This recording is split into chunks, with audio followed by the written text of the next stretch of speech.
Hi guys! Welcome sa Zip9. In this video ay tutuloy natin yung series natin on permutation. So we'll have more exercises on fundamental counting principle.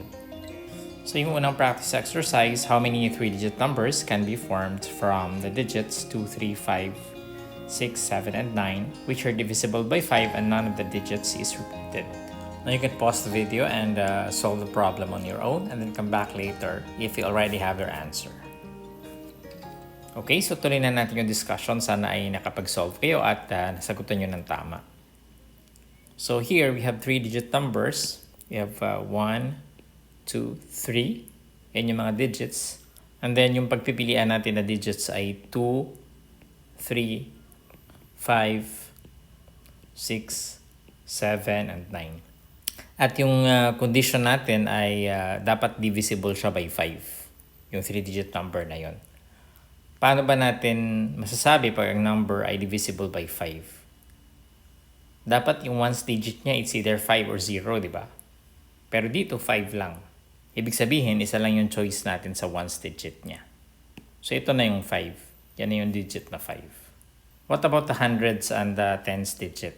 So pag nalagay na natin yung 5 dito sa ones digit, so ilan na lang yung natitirang digits? Ito na lang, 5 na lang. So since wala naman tayong restriction, if we choose the hundreds digit, meron tayong 5 choices, no? Dahil isa pa lang naman natatanggal natin dun sa 6 na numbers. And then pag nailagay na natin yung another number dito sa hundreds digit, 4 na lang yung matitira, 4 na lang yung choices natin sa tens digit. So by the fundamental counting principle, there are 5 times 4 times 1, which is equal to 20 3-digit numbers. So yan yung number of 3-digit numbers na ma-form natin using the 6 digits na nakikita nyo dyan sa problem. Okay, so for number 2, we have how many 3-digit positive even integers can be formed using the digits 1, 3, 4, 5, and 8. So ito even naman, no? Again, 3-digit number ulit siya. So 1, 2, and 3. And yung mga choices na digits are 1, 3, 4, 5, and 8. At ano ang condition niya? Dapat even integer siya. And para maging even integer, dapat even integer din yung ones digit niya. So dapat ito even integer. And makikita natin dun sa digits na dalawa lang yung pwedeng numbers dyan, yung 4 tsaka yung 8. So ibig sabihin, dalawa lang yung pwede dito. So pag nalagay natin yung isang digit dito sa ones digit, meron pa tayong 4, no? Kasi 5 naman yung digits natin. And wala naman tayong restriction sa 100 saka sa tens digit. Ibig sabihin, since nagamit na natin yung isa, 4 na lang yung natira dito. And pag nagamit na rin natin yung isa sa hundreds digit, meron pa tayong 3 natira dito. So by the fundamental counting principle, there are 4 times 3 times 2, which is equal to 24 even integers that can be formed from the digits 1, 3, 4, 5, and 8. Lastly, we have how many 4-digit positive odd integers can be formed if no digits can be repeated. So dito walang specification. Ibig sabihin lahat ng digits gagamitin natin. So we have a 4-digit number. Ang mga digits na gagamitin ay 0, 1, 2, 3, 4, 5, 6, 7, 8, and 9.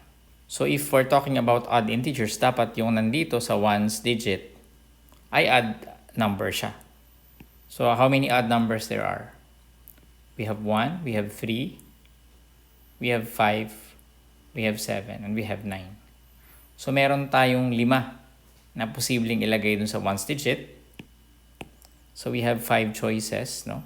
What about the other restriction? Meron pa ba tayong merong restriction?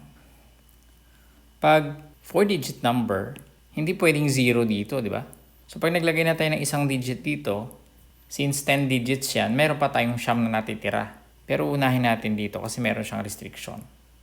Okay, so meron na tayong ones digit. Ibig sabihin nagamit na natin yung isang digit dito. Meron tayong siyam na natira, di ba? Kasi 10 naman ito eh. Kaso bawal yung 0 dito. So, instead of 9, 8 na lang. So there are 8 choices here. Ilan pa lang yung nagamit nating digits? 2 pa lang. Sa thousands, tsaka isa sa ones digit o sa units digit. Meaning, may 8 tayong choices dito. And pag nabawasan natin yung hundreds digit dito, meron pa tayong 7 for the tens digit.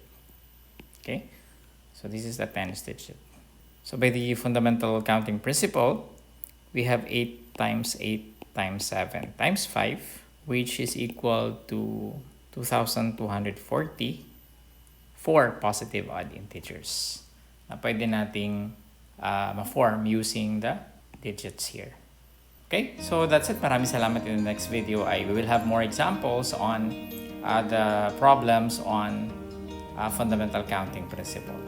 Maraming salamat. I'll see you in the next video.